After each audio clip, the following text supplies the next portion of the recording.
Os 4 golos mais bonitos da seleção angolana em 2024. Lembrando que essa é a minha opinião.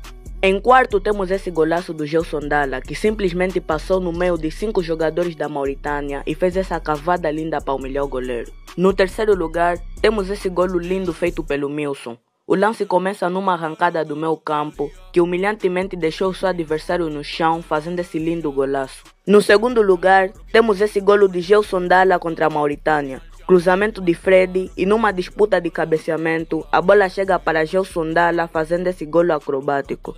E em primeiro lugar, temos esse golaço que começou num lindo passe de Gelson Dalla, colocando uma Bululu cara a cara com o goleiro, e o nosso Leão não desperdiçou, colocando essa linda bola na curva, fazendo esse golaço.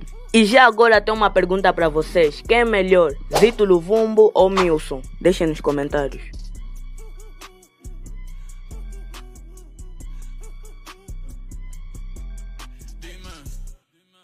Dime, esto es lo que tú querías.